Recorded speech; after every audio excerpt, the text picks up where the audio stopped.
Le prosternement d'omission consiste en 2 prosternations effectuées avant ou après le salut. Il n'est pas accompli en cas d'omission de choses facultatives, mais plutôt en cas d'omission de ce qui est obligatoire dans la prière, comme l'omission du premier tashahhud, de la récitation des versets après la sourate de l'ouverture al-Fatiha ou des principaux piliers et devoirs à accomplir dans la prière.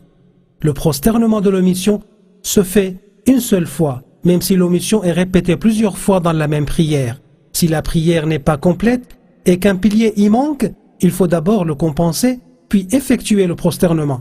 Le prosternement ne suffit donc pas si ce manque à la prière n'est pas complété. Il est suffisant uniquement en cas d'oubli ou de distraction.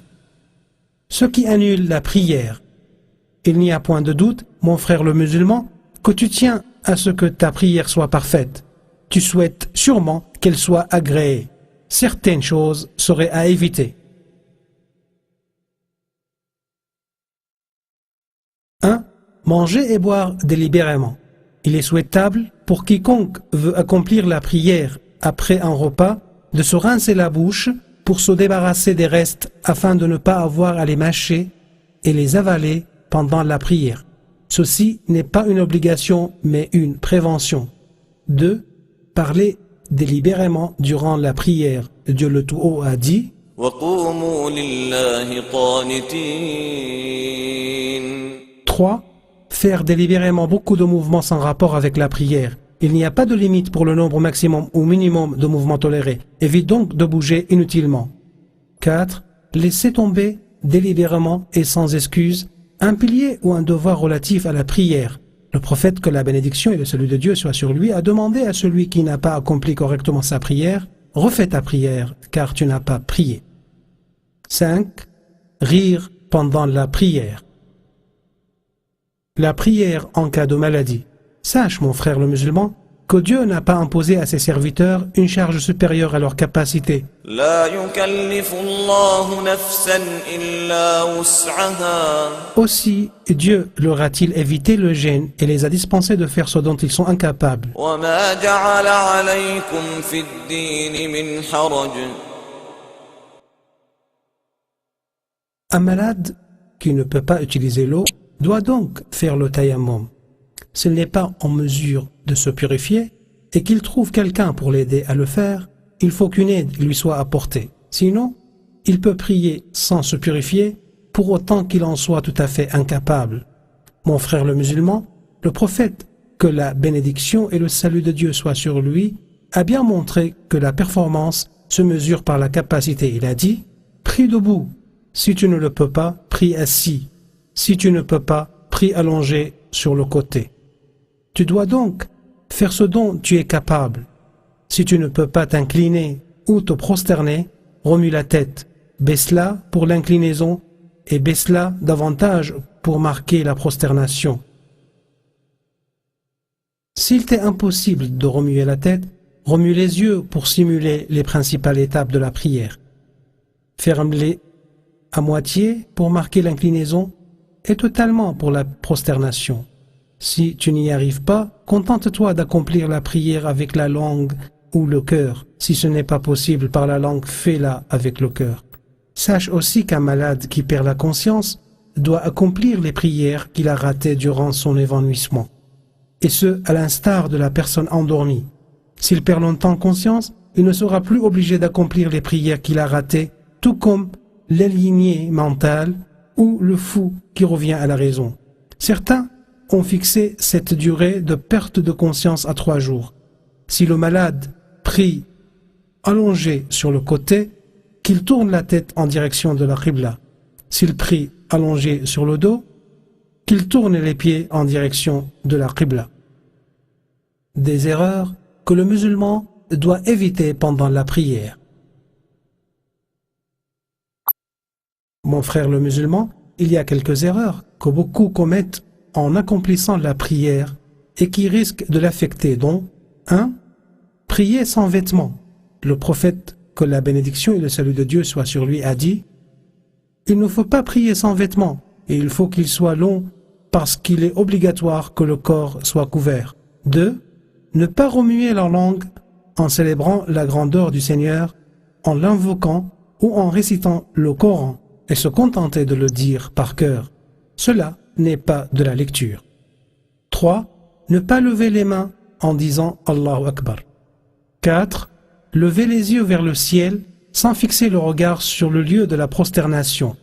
Le prophète, que la bénédiction et le salut de Dieu soient sur lui, a mis en garde contre une telle pratique en disant que ceux qui lèvent les yeux vers le ciel cessent de le faire, sinon ils risquent de ne plus les récupérer.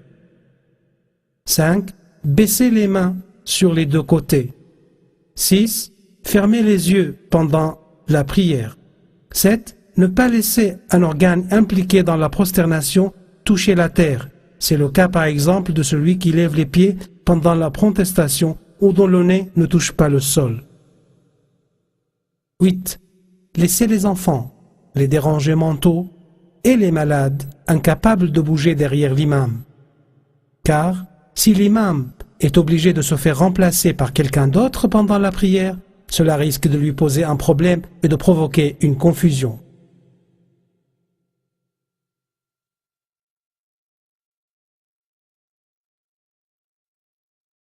« 9. Attendre, après son arrivée, que l'imam, qui se trouve assis ou en prosternation, commence une nouvelle génuflexion. 10. Ne pas bien dire Allahu Akbar. L'on risque alors de commettre des barbarismes, ce qui pourrait affecter la prière. La manière dont prient les femmes. Les caractéristiques de la prière sous-mentionnées sont communes à tous les hommes et les femmes. Aucune différence entre eux, sauf en ce qui suit.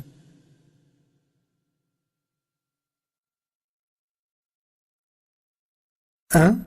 Lorsqu'une femme est l'imam d'autres femmes, elle ne doit pas les devancer, mais se tenir au milieu du premier rang. 2. Si l'imam se trompe, la femme ne doit pas le corriger par la parole, mais doit battre des mains, contrairement aux hommes qui peuvent lui dire « Subhanallah ». 3. Lorsque la femme est prise en présence des hommes, elle ne doit pas beaucoup ou trop éloigner les bras des cuisses et du ventre, car elle sera ainsi mieux couverte. Cependant, si elle prie seule ou avec des femmes, elle doit suivre la tradition du prophète, que la bénédiction et le salut de Dieu soient sur lui, sans exagération. «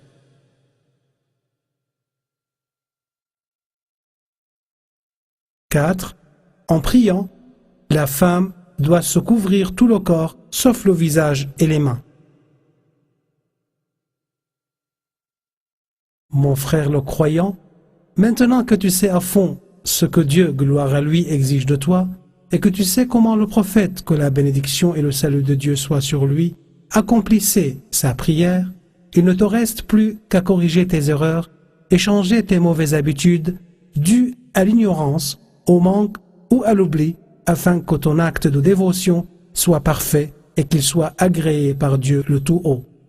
Apprends donc à tes frères, tes fils et ta famille comment prier correctement, afin que l'erreur ne se répète pas 5 fois par jour. Et rappelle-toi ce qu'a dit l'imam Ibn al-Qayyim, que Dieu ait pitié de son âme.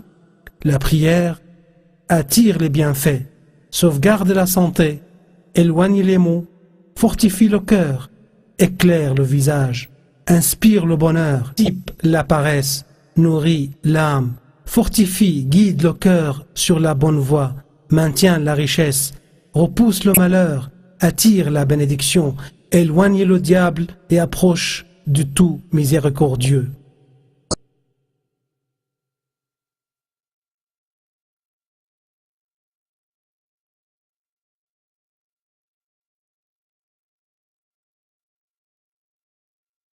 Souviens-toi enfin de ce qu'a dit le prophète, que la bénédiction et le salut de Dieu soient sur lui. Le jour du jugement dernier, la prière est la première chose sur laquelle sera jugé le serviteur de Dieu. Si elle est bonne, tout ce qu'il a fait sera jugé bon. Si elle est mauvaise, tout ce qu'il a fait sera jugé mauvais. Sur ce, nous terminons en espérant que ce sera pour toi un nouveau début, afin que tu pries comme a prié le message de Dieu, que la bénédiction et le salut de Dieu soient sur lui. Priez comme vous m'avez vu prier. صلوا كما رأيتموني أصلي.